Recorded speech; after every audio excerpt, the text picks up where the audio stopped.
Good evening and welcome to Spotlight on Strategy series for episode 8, Breakthrough Tactics to Thrive in Business and Life. Ideas, innovation, and creativity is the topic for tonight. Again, continuing our look at strategy and how it could help you outperform the market in your life and in your business. I am Dr. Rhonda Farrell, the CEO of Global Innovation Strategies, sharing with you a little bit of my 30-plus year of consulting and coaching background in high performance, excellence, and many different organizational footprints, including startups, mid-tier, and very large organizations, states and community groups, as well as federal government in both the civil, DoD, and the IC. So I am certified in many different areas, but the nexus of those is performance, right? Excellence and performance. And so everything you'll hear us talk about tonight is really helping you create a strategic framework and execute on that to heighten your performance, to get exponential results and outcomes.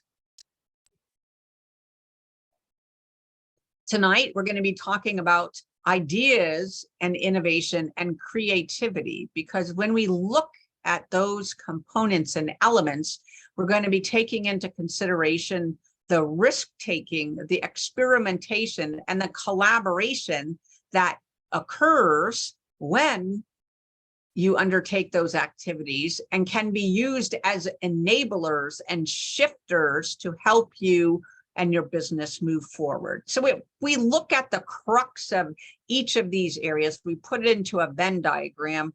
We're going to look at the two core areas of expertise and operations that we need to consider for as we move our strategic goals and objectives forward is active engagement of our executives, our leaders, and our staff, as well as strategic alignment, right? When we get the strategic forces behind what we're doing, we have the opportunity to create exponential outcomes and results. So active engagement, strategic alignment is what we're after. We examine risk-taking, experimentation, and collaboration as the enablers underneath that, behind that enables us to grow at a faster rate of speed.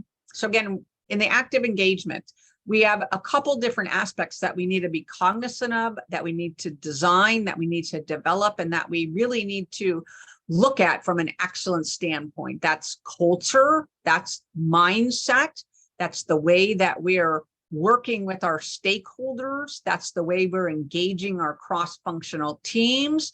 That's the way we are focusing on scenario solving. That's the way we are examining and harnessing change management. The next thing is strategic alignment. We need to be looking at the value add that we're creating with every ideation, every innovation, every creativity activity to make sure that it's in alignment with our output and our revenue generation goals. We also need to look at criticality, resourcing, strategic investment, and then metrics. So let's tear this down just a little bit. Culture, why does that matter? And mindset, because ultimately, that's going to be one of the greatest enablers or disablers to achieving your innovation portfolio results that your business and or your organization that you're a part of can create, right? So culture is huge with regard to how do you craft an innovation program? How do you design it? How do you mature it? How do you grow it? And how do you enable it to perform at higher levels? Also, the mindset of the executives, the leaders, and the staff with regard to how they're approaching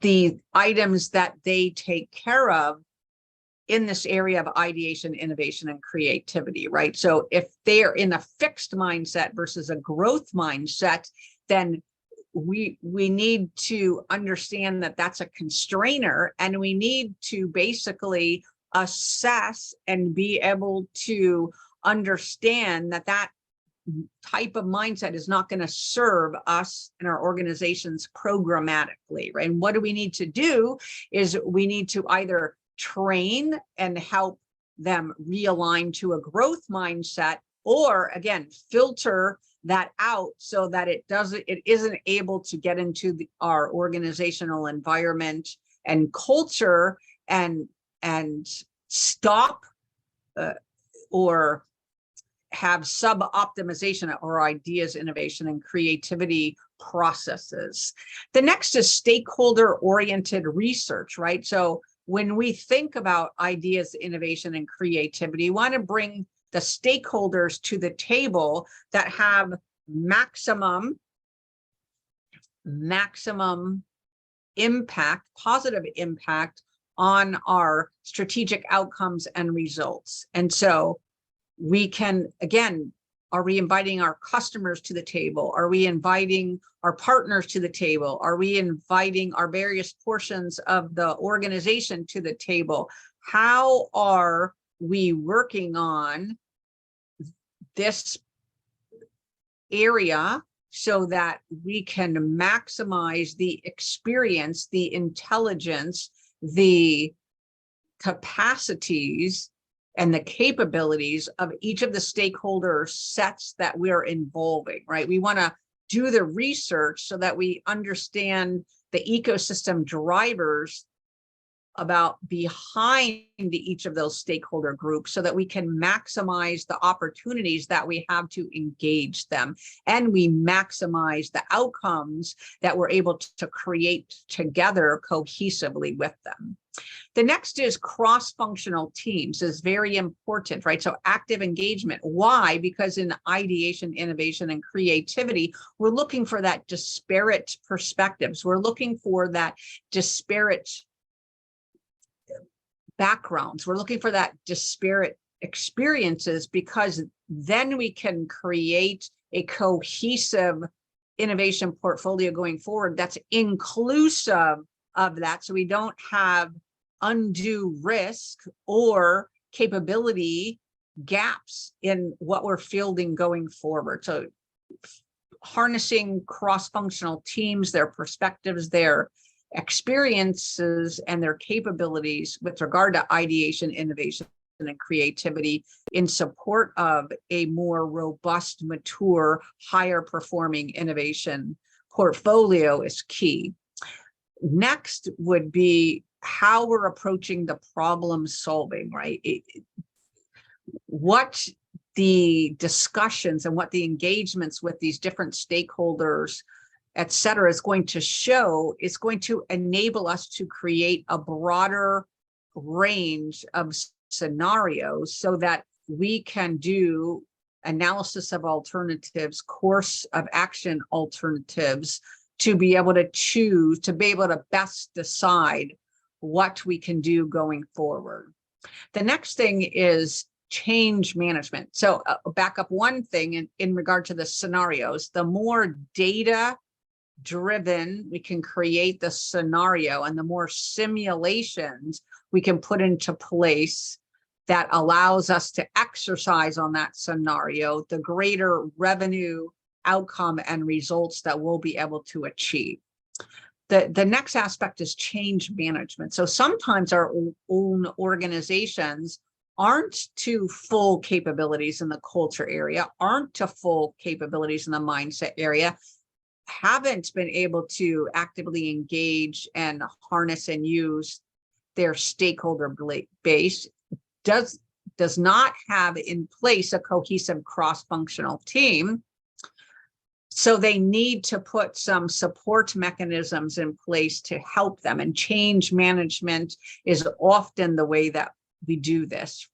Innovation management, change management, quality principles and practices, as well as that idea management to create that funnel so that we can create our innovation portfolio is exactly what we want to be focusing on.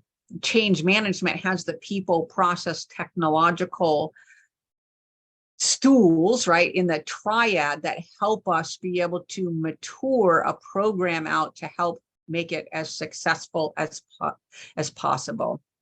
In the value add, in the strategic alignment areas, what we're looking at is value add, criticality, resourcing, strategic investment, and metrics. And that's what we need to design into the framework that we create around this, right? We talked about in prior sessions this ideation, innovation, and creativity as something we're going to consume into our idea management funnel that we're then going to overlay with our strategic framework and our decision matrix that we're then going to use to craft our innovation portfolio of products and services and other offerings going forward. So the value add is looking at where we can exponentially increase the revenue base.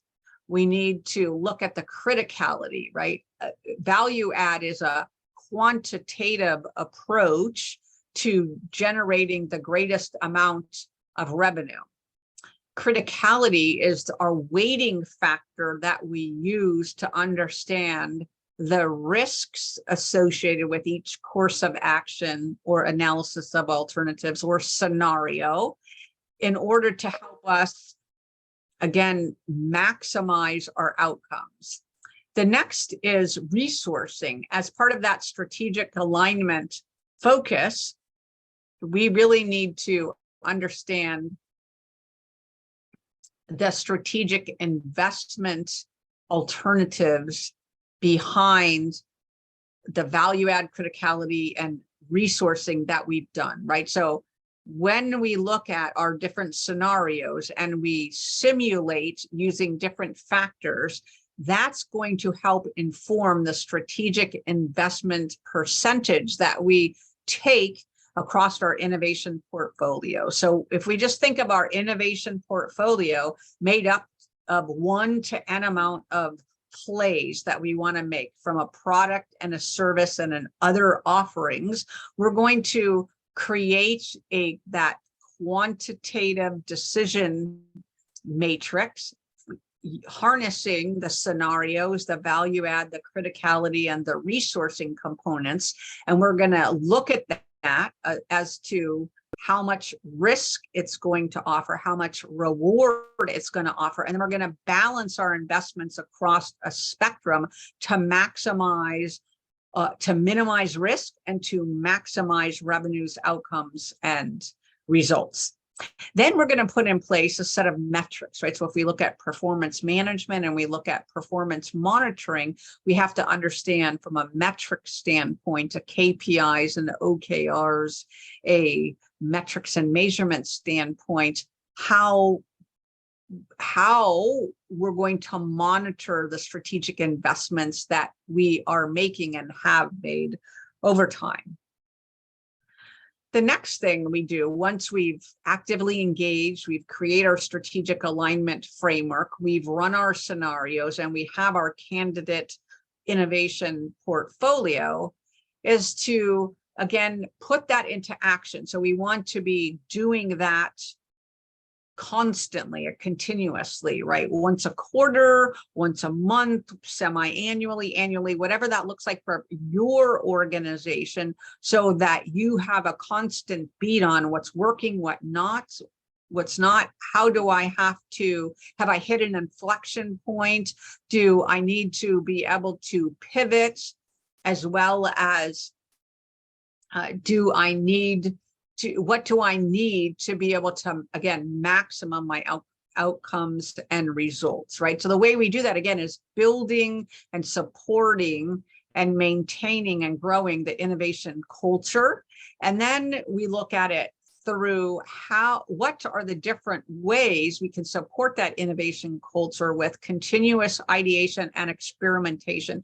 We just want to build this constant pipeline, a funnel of ideas, scenarios, challenges, melded with our customer and our partner and our stakeholders' perspective and views as to what the challenges and problems are, which really equals our opportunity space, as well as the intelligence that we've learned in our prior modules as far as scanning goes, right? Because that's going to help us, again, optimize our outcomes and our results so that we can create and craft the optimal innovation portfolio consisting of the products and services and other offerings that are going to maximize returns. Again, cultural aspect and then continuous ideation and experimentation is really looking at how we can focus on process improvement, etc., in order to be able to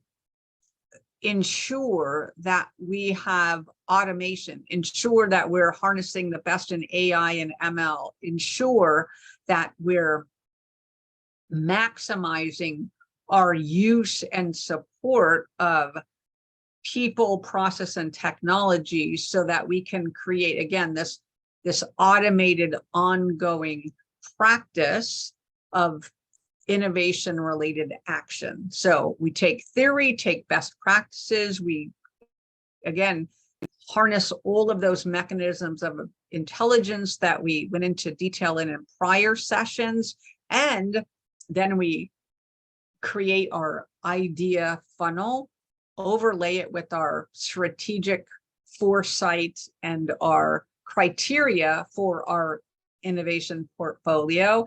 And then we put it into action, right? Using the different tools that we've talked about today and in prior sessions, with the results that we are continuously improving, we're harnessing an aspect of excellence, and we're able to, again, achieve exponential outcomes and results. It's the constant cultural impact so first we need to look at what's going on in the culture, then we need to shift the culture, then we need to maintain and grow the culture in support of innovation outcomes, maximize innovation outcome and results.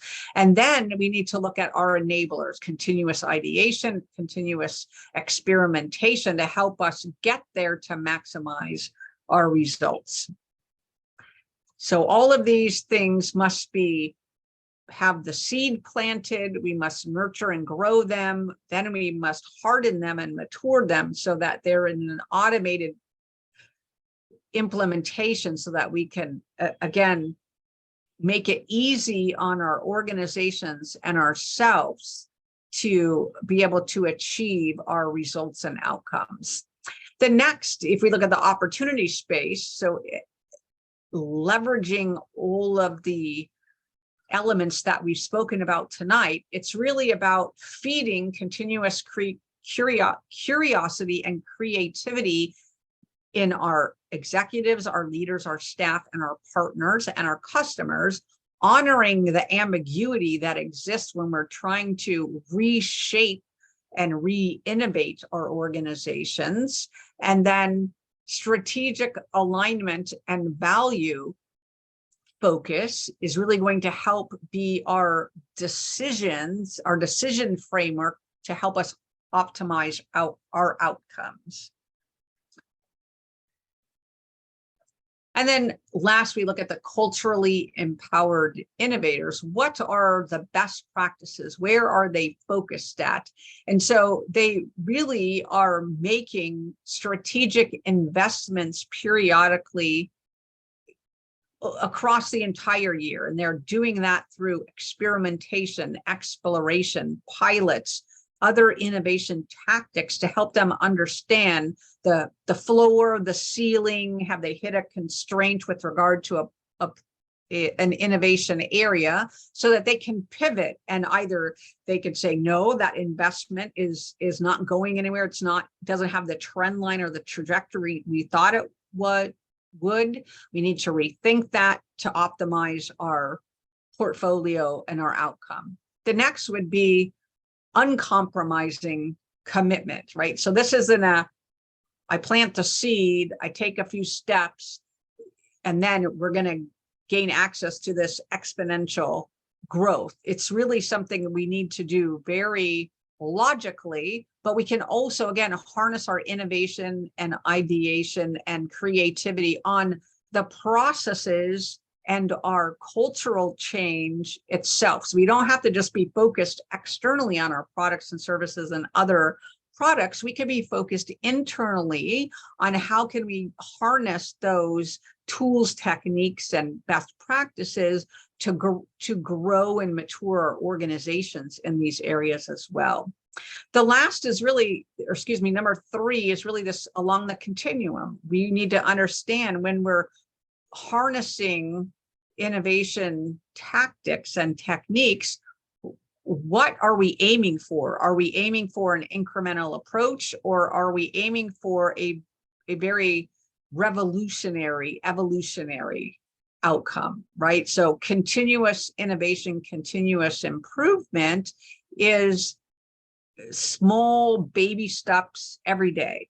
Something revolutionary and evolutionary is going to shift the dynamics. It's either going to shift the market, shift society, shift our organization, and therefore require shifts within our executives, leaders, and staff, or we're somewhere in the middle where we have to balance that. So first off, we have to figure out where we're at, how big of a shift we want to make, and then again, resource appropriately using the way forward that we spoke about in the prior slides.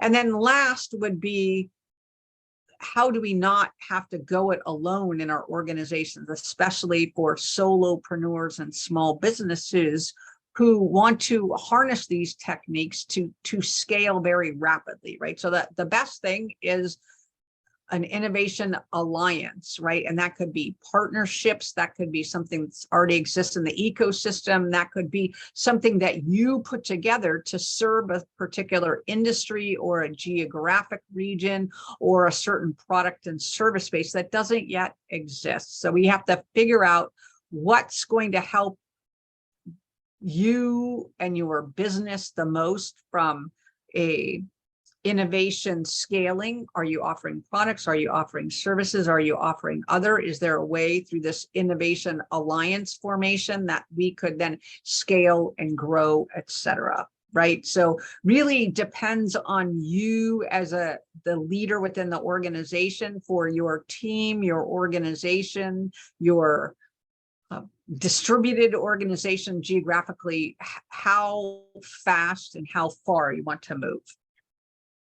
So again, culturally empowered innovators is really that holistic look at people, process, and technology to support your innovation portfolio that's maximized for results and outcome. If you liked what we talked about today and all of the prior episodes, there are 3 ways to continue the conversation: through VIP workshops, through coaching, and through consulting, because we want you and your business to thrive. So book a consult today with Global Innovation Strategies. Again, I'm Dr. Rhonda Farrell, looking forward to serving you and your business goals. Thank you, and you can contact us at www.gblinnovstratllc.com or at CEO@gblinnovstratllc.com. We are in Baltimore, Maryland, and we look forward to serving you soon.